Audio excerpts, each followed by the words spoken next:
Hey guys, आज हम सभी एक नई वीडियो सीखने जा रहा हूँ। मेरे प्यारे छात्रों, आप सभी का English grammar with Ashok sir के यूट्यूब चैनल पर आप सभी का स्वागत है।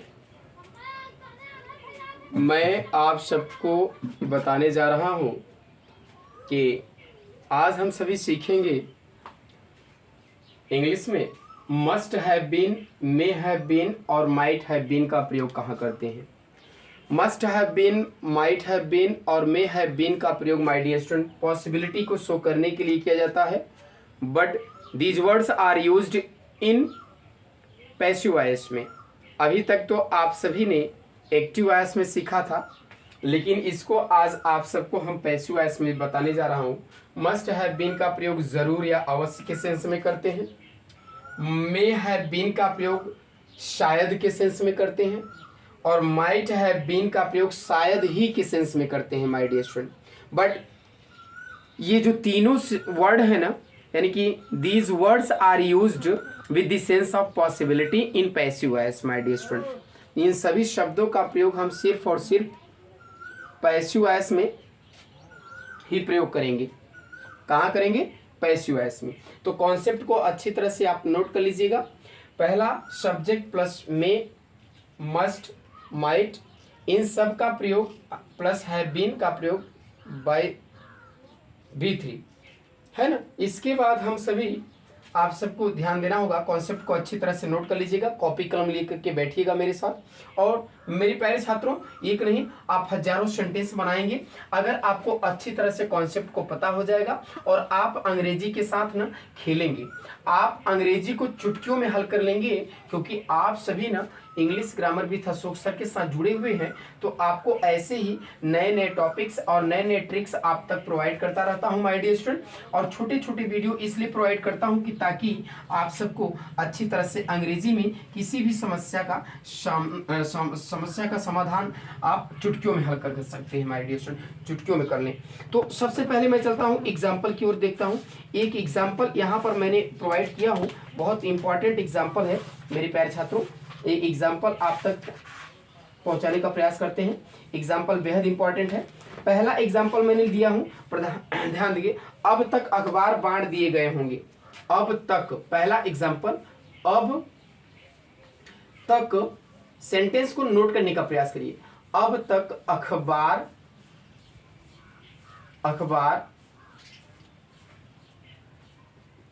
बांट दिए गए होंगे। बांट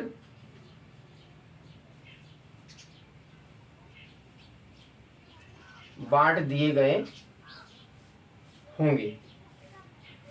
ओके, अब यहां पर देखिए, दूसरा हमने एग्जांपल लिख दिया मेरे प्यारे छात्रों। अच्छा, एक ही सेंटेंस को हम तीनों तरीके से बनाकर पहले आपको दिखा दें। अब तक अखबार बांट दिए गए होंगे, तो इस प्रकार के सेंटेंस को कैसे ट्रांसलेट करेंगे my dear student? The newspaper, ध्यान समझिए क्या बनाएंगे? द न्यूज़पेपर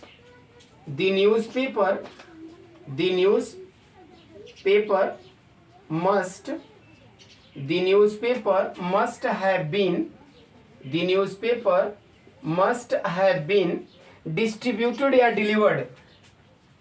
डिलीवर्ड कर दें माय डियर स्टूडेंट। क्या कर देंगे? डिलीवर्ड बाय नाउ, अब तक, by now my dear student, अब तक। देखिए क्या मैंने लिखा कि the newspaper must have been delivered by now. इसी सेंटेंस को मेरे प्यारे छात्रों इस तरह से भी आप ट्रांसलेट कर सकते हैं कि the newspaper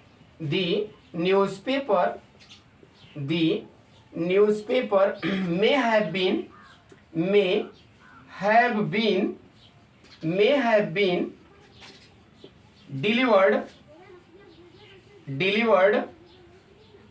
delivered by now। अब इसी को हम देखते हैं अगला एग्जांपल यहां पर कि the newspaper might have been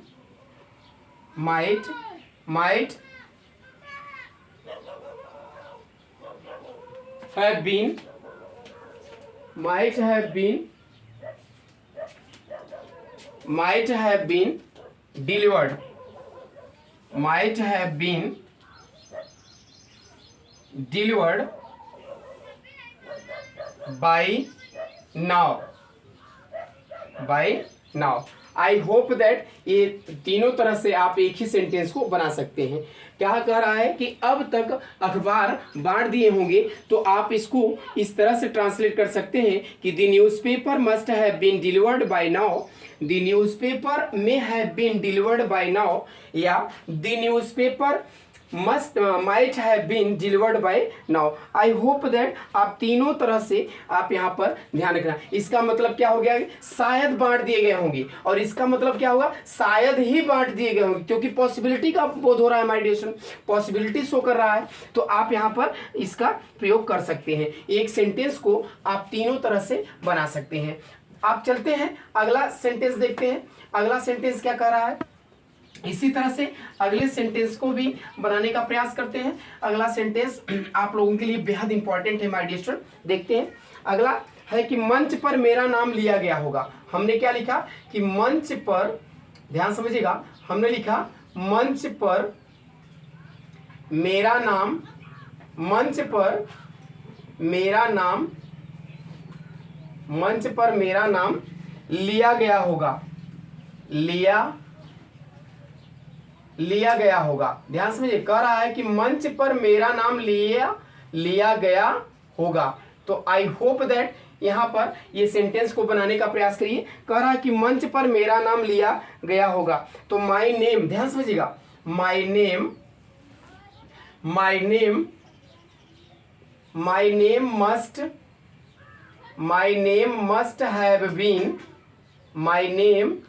must have been, है ना, announced on the stage, announced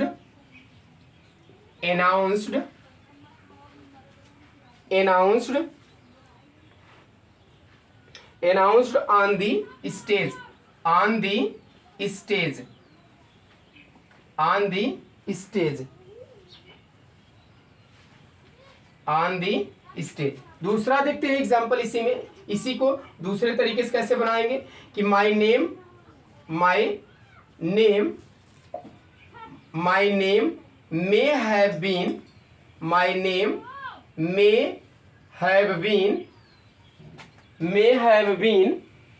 may have been announced on the stage, on the stage। अगला देखते हैं, इसी को अगले कॉन्सेप्ट से बना सकते हैं।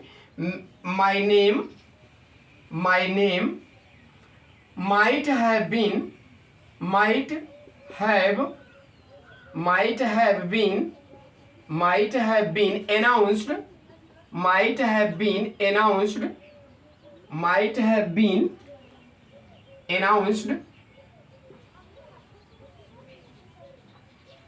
on the stage, announced on the stage। तो आई होप दैट इस तरह से आप सेंटेंस को ट्रांसलेट कर सकते हैं। आपको अच्छी तरह से ये सभी सेंटेंस को समझ में आ गया होगा। मैं उम्मीद करता हूं कि आप लोग इस प्रकार के सेंटेंस को बनाने का प्रयास करेंगे माय डियर स्टूडेंट। तो चलते चलते मैं एक दो एग्जांपल आपको बोल देता हूं, आप बनाने का प्रयास करिएगा। मैंने लिखा कि उन्हें भड़काया गया होगा, उन्हें भड़काया गया होगा। आप नोट करिएगा, मैंने क्या कहा, उन्हें भड़काया गया होगा। दूसरा एग्जाम्पल मैं बोल दे रहा हूं, मेरा पर्स उसी के द्वारा चुराया गया होगा, मेरा पर्स उसी के द्वारा चुराया गया होगा। तीसरा एग्जाम्पल मैं बोल दे रहा हूं, प्रधानमंत्री द्वारा भाषण दे दिया गया होगा, प्रधानमंत्री द्वारा भाषण दे दिया गया होगा। पुलिस द्वारा सच को छुपाया गया होगा, पुलिस द्वारा सच को छुपाया गया होगा, पुलिस द्वारा सच को छुपाया गया होगा। उससे इस डकैती के बारे में पूछताछ की गई होगी, उससे इस डकैती के बारे में पूछताछ की गई होगी। तो आई होप दैट आपको इन सभी सेंटेंस को ट्रांसलेट करके ज़रूर आप कमेंट बॉक्स पर कमेंट करने का प्रयास करिएगा। Thank you for watching my video. Best of luck. फिर मिलते हैं अगली वीडियो में, तब तक के लिए बाय बाय।